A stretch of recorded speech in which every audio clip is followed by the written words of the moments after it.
How's it going, everybody? Bryan Alvarez and Lance Storm here. Figure 4 Daily. It is December 11, 2024. Figure4online.com/WrestlingObserver.com. We are here live and free. We got a lot to talk about here today. Lance did a solo show last week, Lance. Is that true? You did a Q&A for subscribers? Yeah. It took a while to get posted, but I did, and it went up. I haven't actually listened back to it, but it's there. God forbid you listen back to your own show. Never know what you might hear. Might learn something. I used to do that, and I became so disgusted with myself. Well, that and there's just 10 billion shows now, both here and to watch. Man, I got so many people messaging me about my MRI and the bill that I got. It's crazy. That's the greatest story. God. Is it really better in Canada, or is yes, you just deal with a better different in sort Canada. of... Okay, just checking. All right. Anyway, let's get going on the news here. So you watched NXT last night, Lance, is that right? I did. What did you think about it? I double and triple checked my DVR to make sure it would record. And I guess like every wrestling show, there's good and bad, but my biggest takeaway, I think, is I really wish they were out of the Performance Center. That I think not only is there the need for piped-in sound, because quite often if you look at the people, they're not particularly invested, which, again, has happened anywhere that anyone ran regular TV tapings in the same building forever, whether it be Marietta, Georgia, that had shows forever. Where were some of the other places? But it's like you've seen it all, you've seen it a million times, and you see it regularly. So the crowd's often quiet and they have to pipe in sound, but which is fine for a viewer because, again, you hear the noise, you see the action, but it makes it really hard for people who are learning to pace what they do and react in the moment like you would if there's reaction, because they won't be hearing that. And I found with many of the matches here, especially the tags, there's a lot of tags, that I'm watching them. And again, if I watch more regularly, I might be invested in some of the people, because the Hank and Tank and Tyson and Tyreek match, it's like I didn't know who the babyface was supposed to be until the end when they all shook hands, and I'm like, oh, I guess they all are. But there's very few moments where I'm allowed to react to anything because the spots just continue. And it's something I used to, when I taught and when I was doing match feedback and stuff, would always comment that you need to treat each spot like a sentence. And at the end of every good sentence is a period or a full stop so that we can absorb and react to that sentence. But if you make it a comma and you just go directly into the next spot and then a comma and a next, it's like there's never a chance to react. And when you eliminate some of those reacting moments, it's also much harder to tell who the babyface and the heel is, because those spots where I might cheer the babyface, hopefully, I don't get a chance to. I'm just watching action. Oh, there's more action. Oh, there's some more action. And I never get that moment to connect with or identify who the babyface is. And I found that in a lot of these matches, that while the stuff is executed well, there's a lot of run-on sentences to stick with my analogy. And with that, I think if they were in more venues, like, again, they showed the clip from, where were they, Minneapolis for the big show. I appreciated the video package they opened up with. Like, when there are those reactions, I think even if you're green and weren't planning on pausing and allowing them to happen, the fact that there's a big reaction from the crowd, you tend to pause for a moment to hear it or mark out for it and react to it. And so a lot of these matches I found, considering the action involved and the spots involved, I would enjoy it a lot more if they had moments to slow down, kid, not to be, the aged veteran. I love the speed of the spots and the action of the spots, but I would prefer if there were some moments where I could react to them. And it's something I really harp on people. It's like, give me that moment at the end of the whatever cool shit you're going to do for you to stand tall, be there, fired up, and me to react to you. It's something that, again, I'll finish the sentence and then you can chime in if you like. That Please. Jericho really drove home to me, and I don't know if taught, but really clicked it in my head when we worked in Japan because of the magazine coverage rather than television coverage. He emphasized the importance of having those moments where the photographer can find your goddamn face and shoot you because the good photographs are the ones that get in the magazines. And if you get photographs in the magazines, you're getting publicity, you're getting press, you're getting FaceTime, screen time. And by having those moments where, you have your babyface fire or whatever you do, it really allows the audience to connect with you. And I think they're missing out on that. Well, where to begin? First off, you're not wrong about the music between the notes, Lance. It's very, very important. The background between the foreground and an oil painting, another way to look at it. And yes, I watch that show sometimes, and it's like, the thing that is always amazing to me is, I don't know what it is. I don't know if people are trolling or if they really don't get it. But you remember that match with like Sol Ruca and Kalani Jordan? And they copied a bunch of spots that Ricochet and Will Ospreay had done. And although I had heard that's actually not who they were copying. Well, actually, I know it was because they had like the side-by-side and they were exactly the same. So at some point in that match, they copied a Ricochet Will Ospreay spot. But the point is, it doesn't matter. The point is, like, I've seen them copy spots from other matches, and they're not as good, but on the internet, they're exactly as good. And I'm like, no, they're not.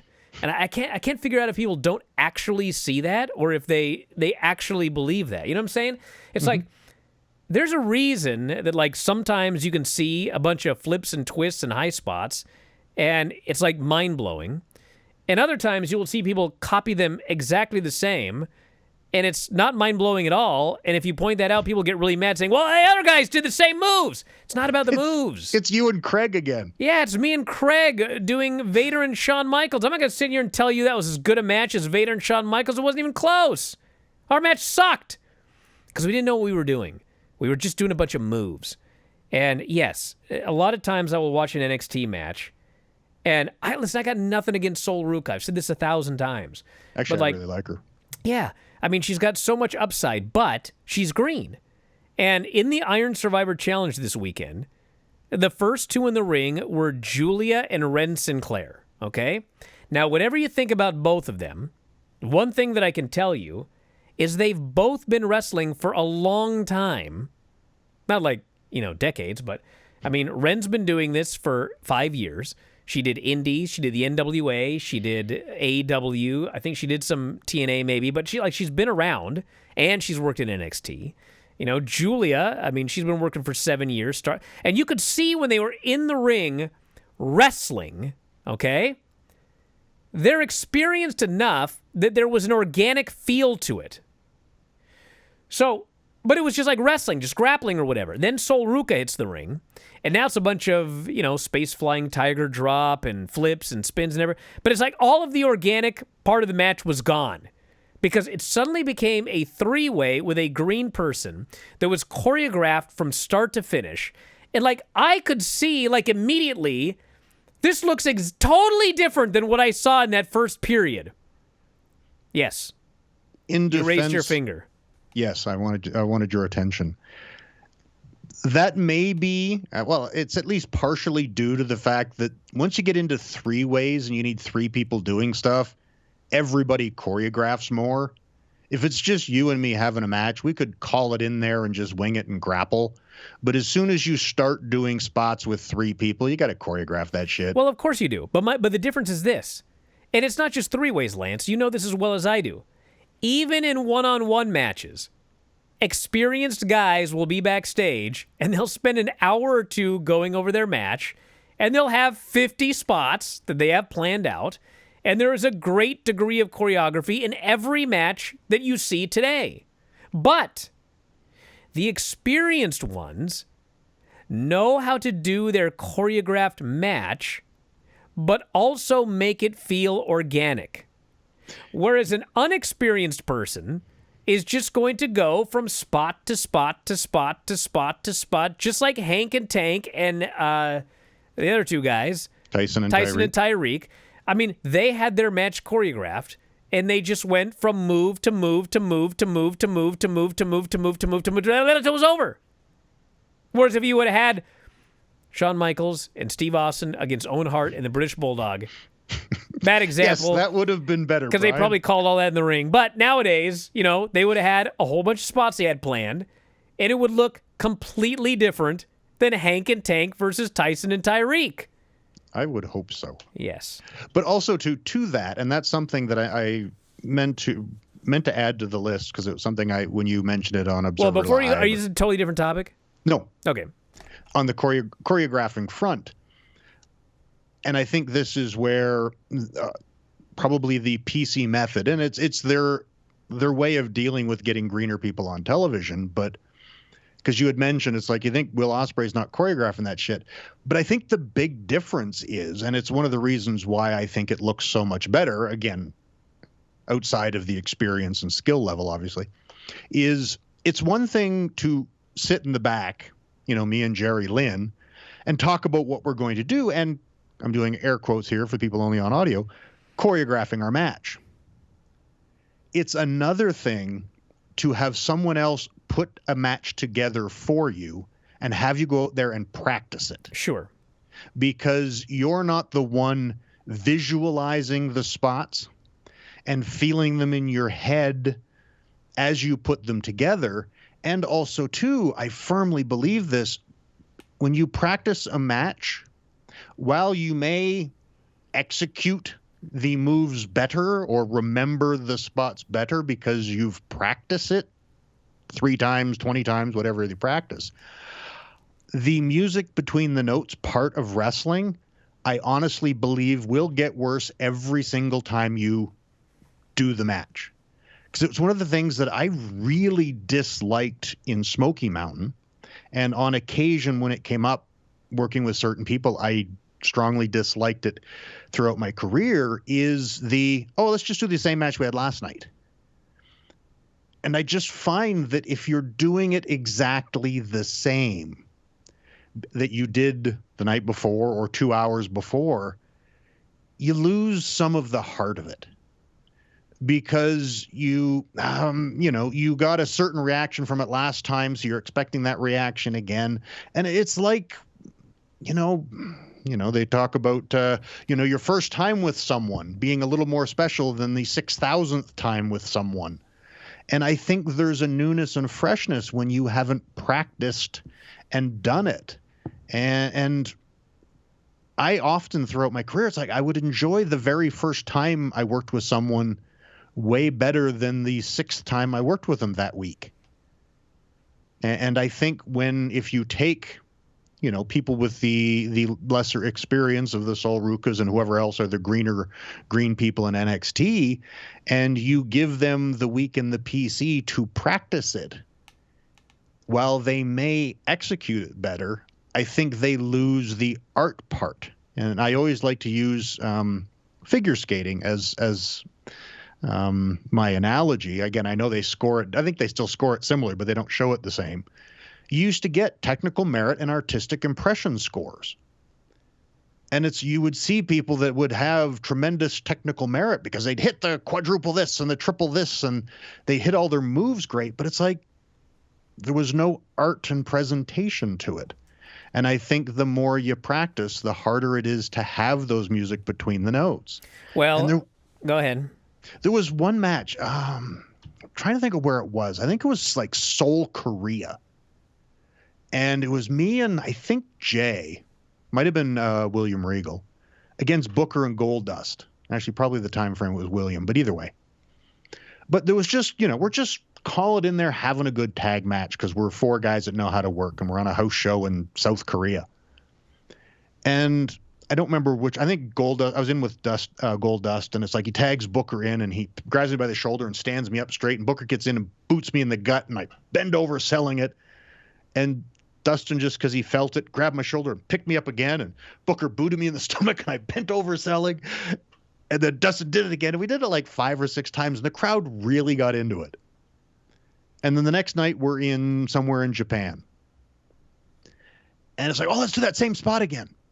And it's like, crowd just didn't get into it. It didn't have the same thing to it. And it's like, it's better just to feel it out there than try to plan everything. And I think, again, it's probably the damned if you do, damned if you don't when you're trying to put very green people on television.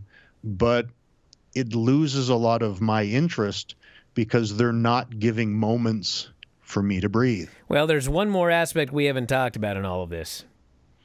And that is that, let's think about the phrase, the music between the notes. The background behind the foreground of that oil painting. If I take a song, okay, and I take out all of the music between the notes, what do I get? Just a jumble of gobbledygook and also a much shorter song, okay? I think one of the key aspects to this is the more veteran wrestlers inherently have an easier time with the music between the notes because they understand how time passes in a ring better. Because as you know, and as I recall, and as any wrestler will tell you, when you first start wrestling, you just have to go really fast because every second that you stop, to you, feels like 30 seconds. It's like an eternity. If you pause for 1 second, yes, and so like you go and you go. Man, I remember when I first started wrestling, it was like Buddy would tell me to slow down all the time, and at the beginning it was kind of like, "Are you out of shape, brother? Come on, let's move." But then he's like explaining to me like, "Fuck, slow down. You did a move, like." Let it breathe. But to me, it was like, if I knocked him down, if I waited a split second, Jesse Ventura's yelling to go for the fucking cover. It's like, I gotta cover this guy. He fucking fell. No, dude, hit the big move.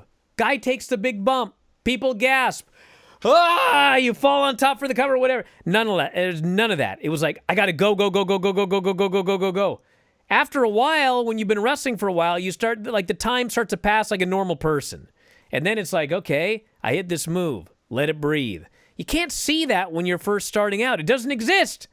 The time is just passing all weird. Yeah, there was also the expression, again, it's like with beauty shots and if you could do your pose in the corner and stuff. I remember veterans would always tell me, it's like, hold it as long as you can till you start feeling uncomfortable like you've held it too long, then hold it for another 30 seconds. Yes. But also to that, on the allowing those reactions, it was a real strong memory for me. In 93, when I was working with Fit Finlay in Europe, he wouldn't even refer to high spots as high spots. He just called them reactions. Like, oh, we'll need a reaction here. Oh, we'll need a reaction here. What are you going to do? And at first when he said it, I was like, what are you talking about? And then I realized it's like the high spot isn't the important thing. It's the reaction it generates. Like, that's why we do shit, is to get reactions. And I think some of that gets missed. And then the other aspect too, and it's to that. And I wonder if it is others choreographing for them, or it is a case of they're seeing spots that people do and they just copy them and insert them. But I found in many of the matches, the tag matches in particular, Javon and Wes, I enjoyed probably the most of them all. That was the best match. I'm a big Wes Lee fan, and because I know him and worked with him in TNA and stuff. But and Javon's great. But there's this I found in many of the tags again that there wasn't. Everything was either sold the same or not sold at all the same. Like there didn't seem to be any degree of difference whether you hit me with one forearm or whether you hit me with a big double team move or whether you hit me with a dive or just a boot in the belly. Everything seemed to be sold and registered as much. And I could never tell if and when something was actually a cutoff or if and when anyone actually had an advantage. And it really decreased my emotional investment. Like there was the one tag, and a lot of them had it, that it's like, I laughed, you probably won't get the story, but that you could clearly tell that Ricky Steamboat no longer works in developmental. Then I think every single whip was reversed. And Steamboat as an agent hated whip reversals.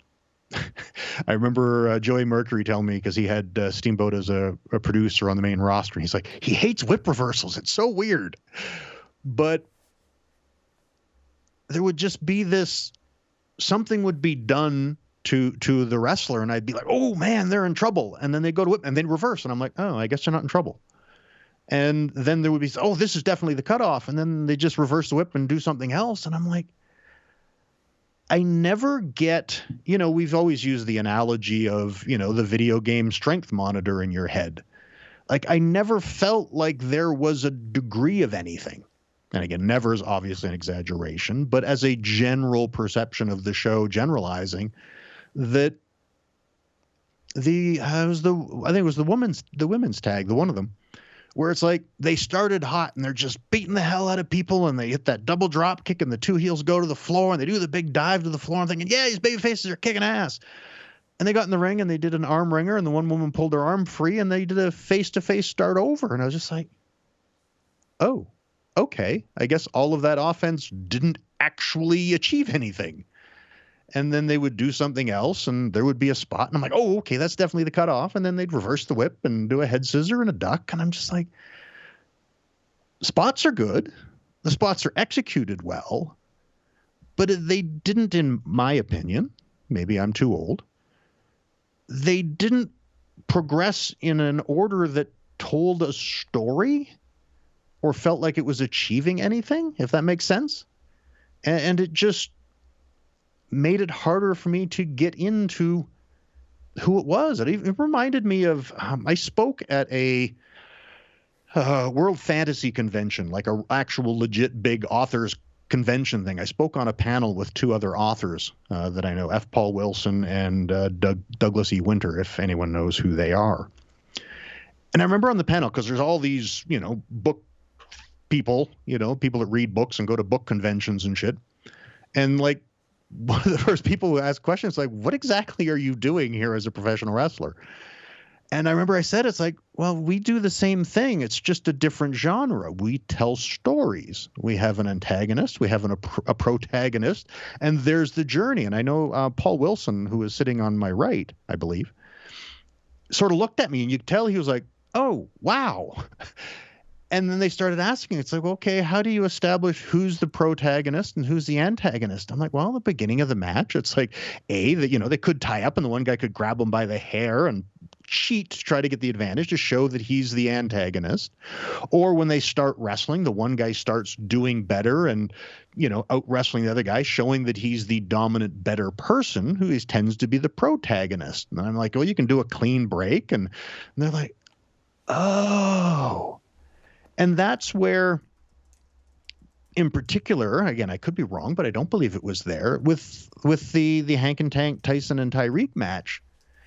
They did the handshake at the end, and it was like the epiphany. Oh, they're all baby faces.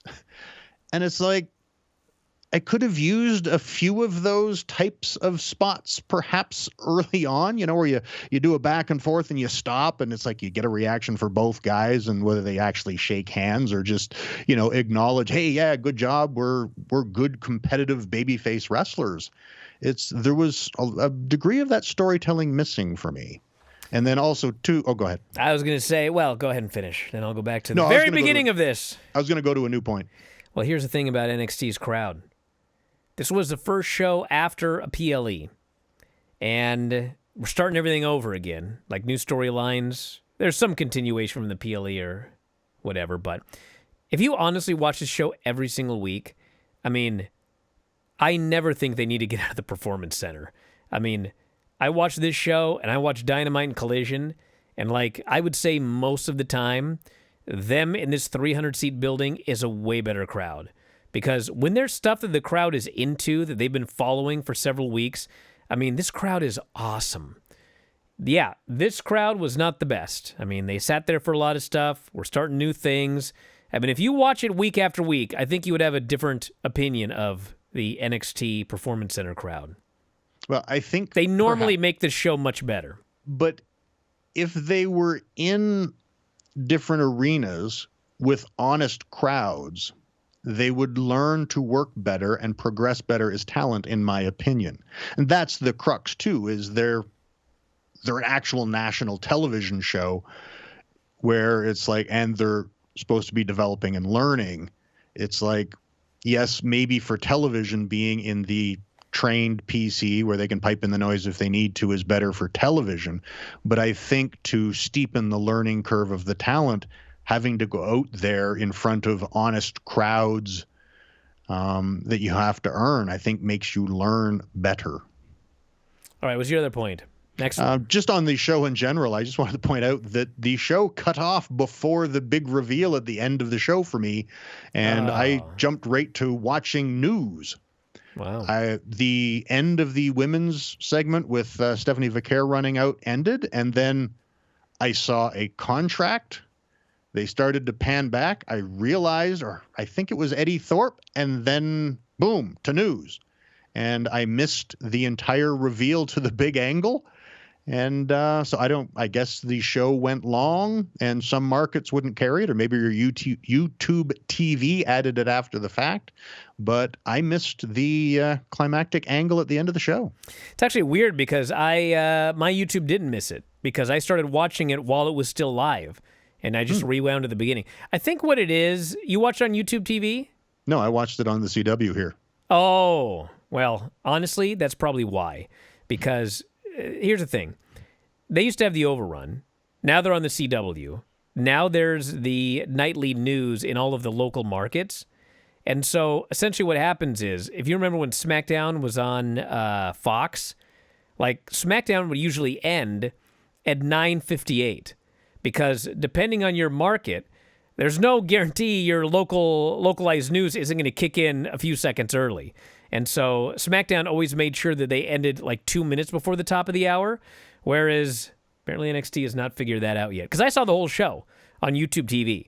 So I think that probably what happened was they went right to the top of the hour, and probably in some markets that final segment ended up getting cut off because the news started a few seconds early. Which is a real shame, because when they were doing the promo segment and Eddie Thorpe comes out with a, "You attacked me," and I'm like, so do something about it, you chump.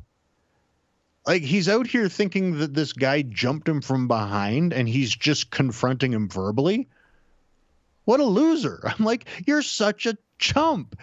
And then when Oba kind of ignores him, they both turn their back on him. I'm like, is Eddie Thorpe as a character a complete chump loser?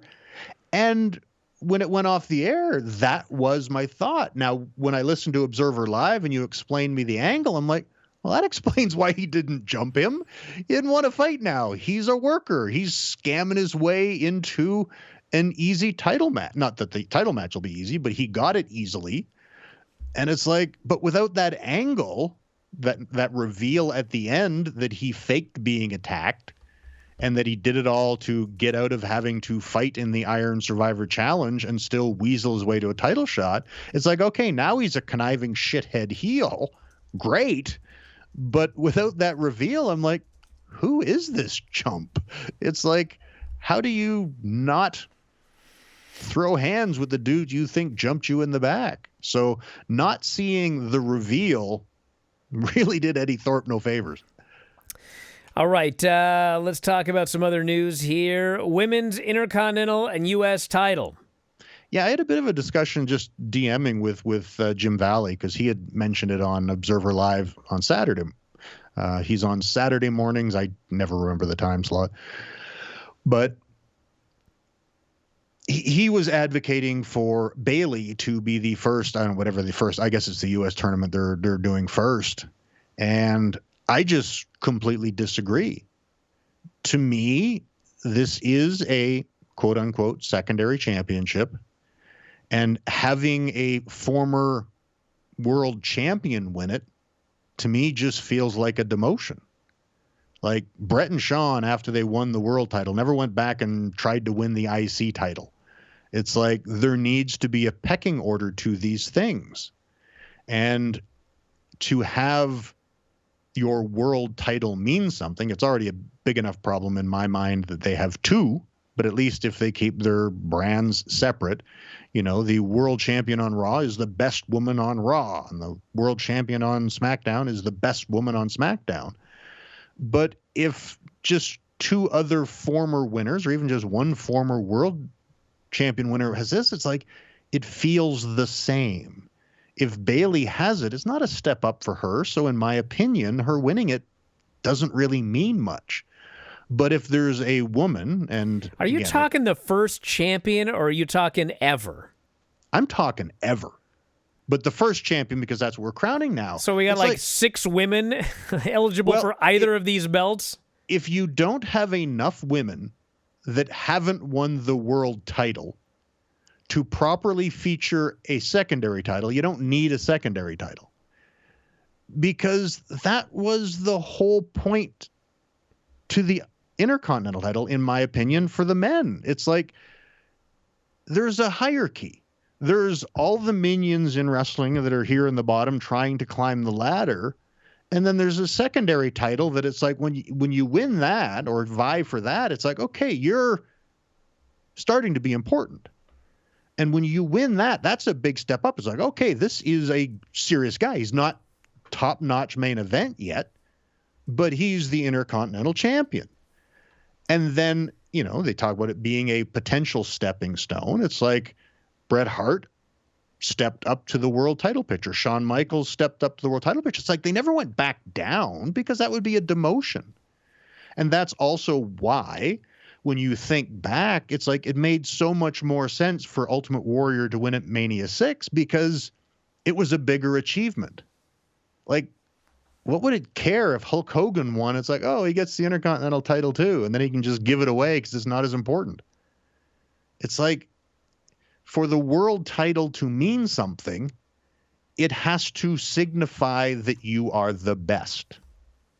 And if you treat all of the titles the same without a hierarchy, then what do they mean? They're just random trinkets that everybody gets their turn with.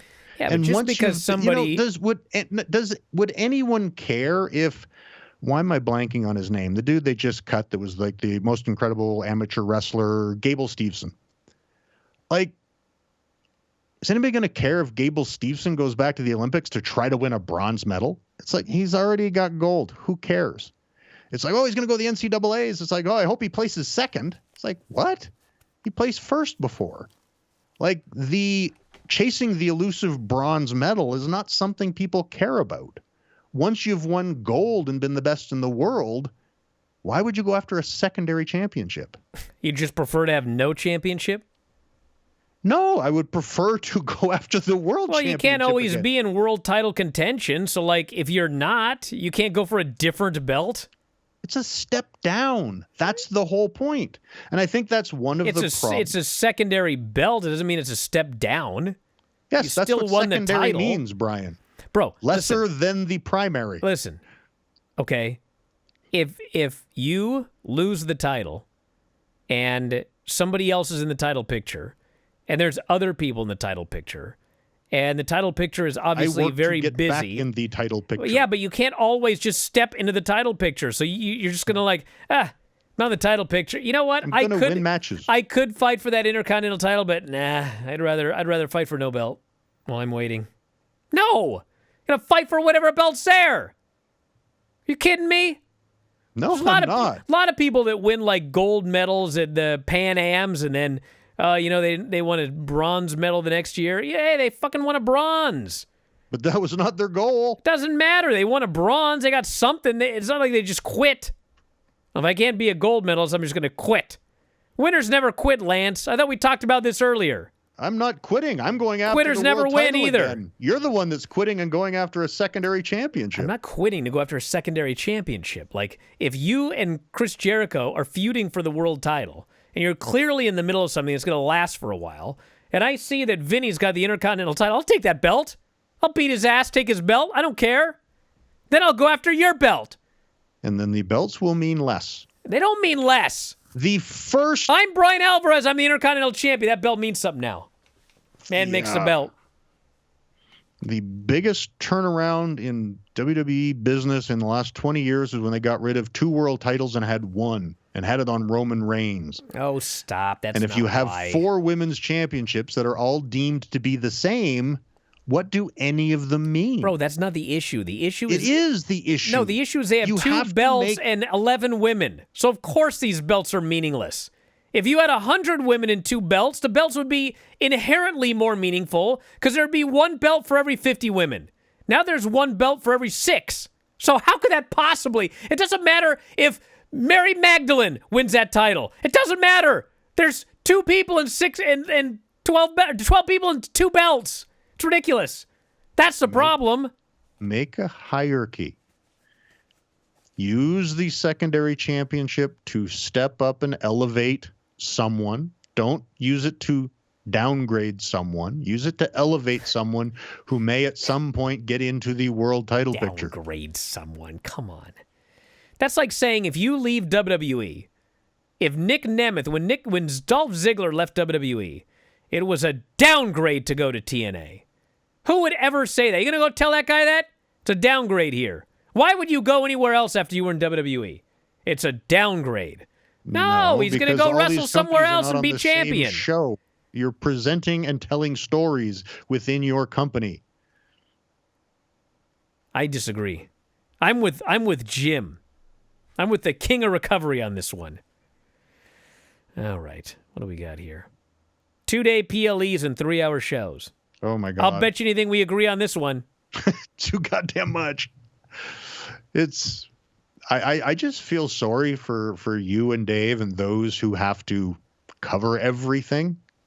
Like, I'm waiting for the day that you guys, well, you already have, but when the Observer on the whole taps out on MMA and says, look, what's that? I did. I know you did. Dave hasn't yet. No. I don't know how that man's going to survive. At some point, he's got to burn out and die. Actually, to be fair, Dave is, I think, pretty much quit on like the weekly rando shows, but he still does watch all the pay-per-views.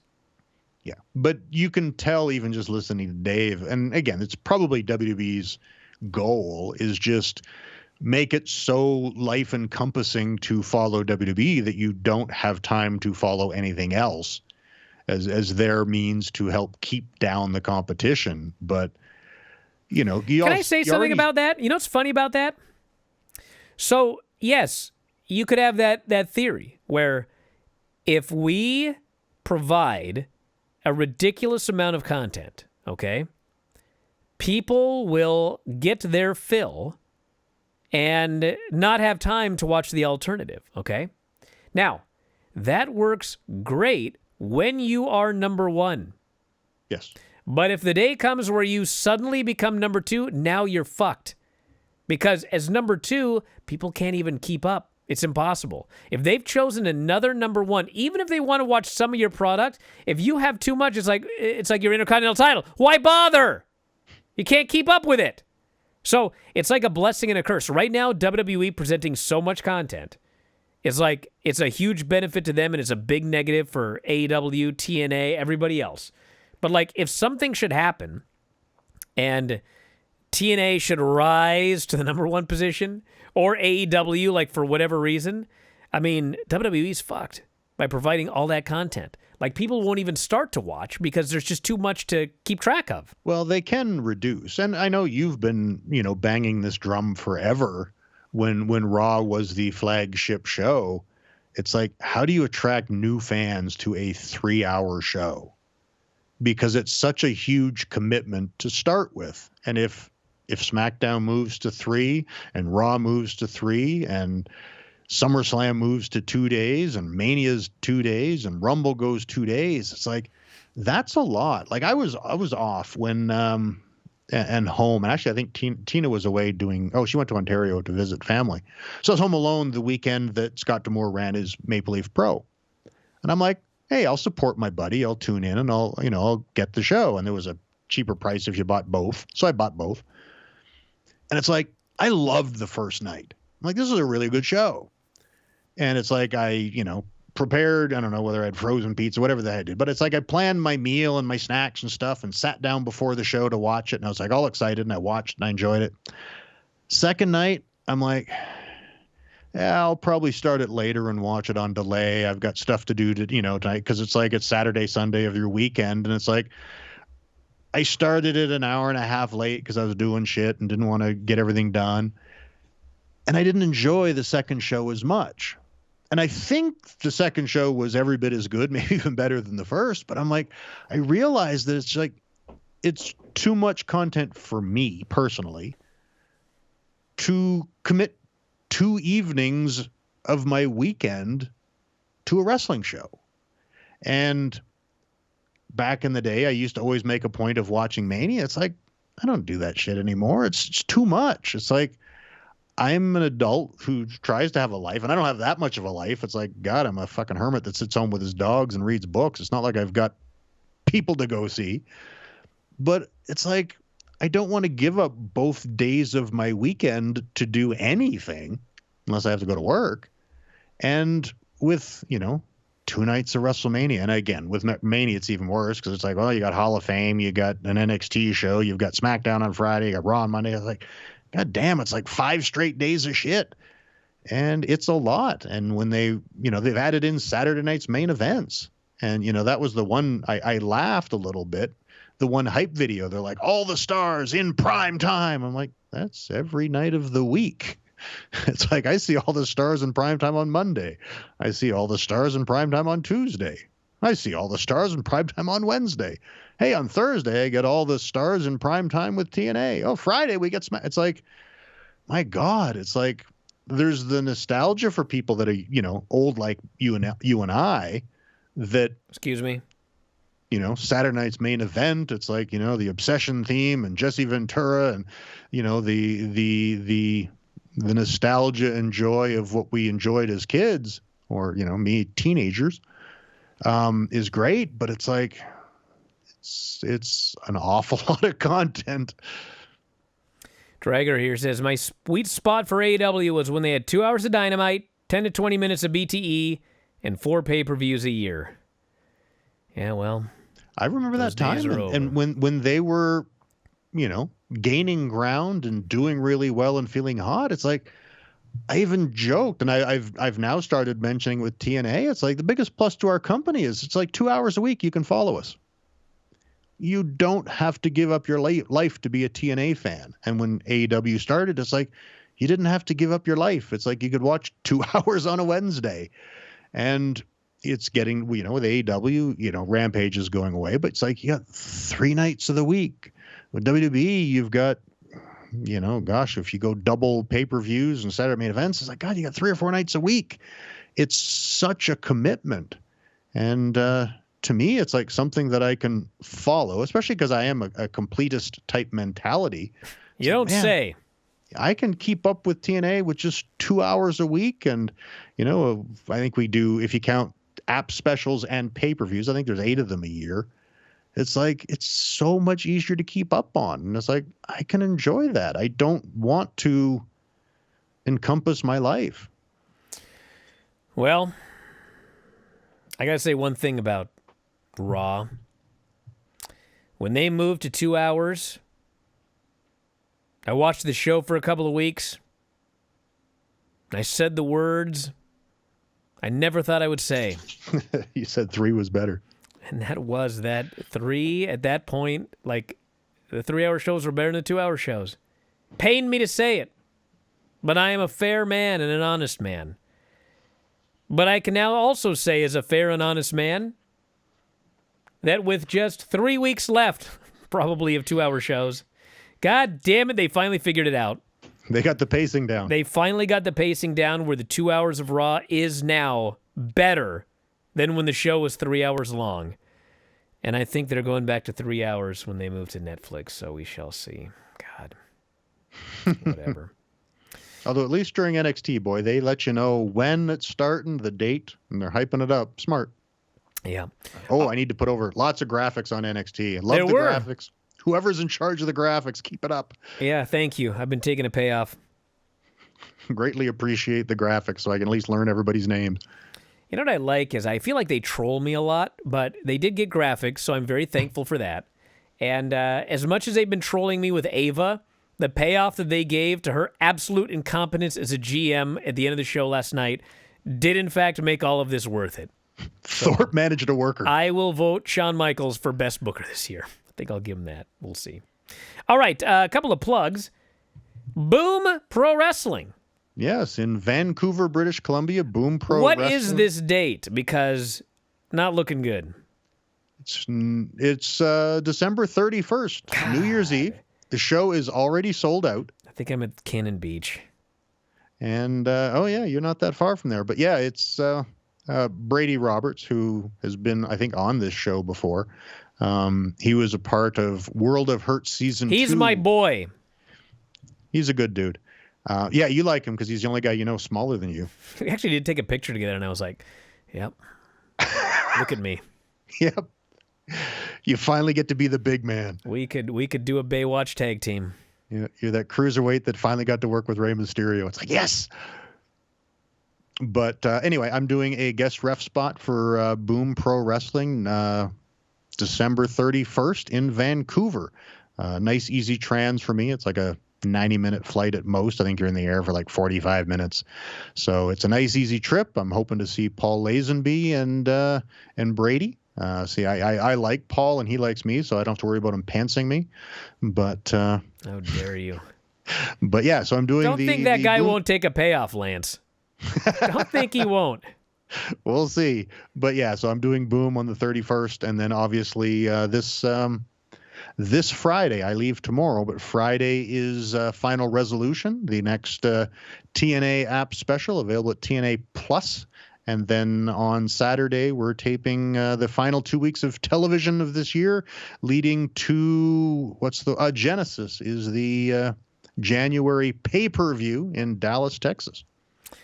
All right, everybody, we're going to wrap it up for today. Thanks for everybody for listening. This is a free show. If you love it, well, whatever you're listening on, you should sign up there. Spotify, Apple Podcasts, YouTube, or WrestlingObserver.com. 84 podcasts a month, everybody. So if you like this one and you get the one free one a week, what in God's name are you waiting for? 84 podcasts a month. Lance is on every week. Filthy Tom Lawler's on every week. Dave Meltzer and I, the Bryan and Vinny and Granny and Craig and Sean show. There's like 84. 84.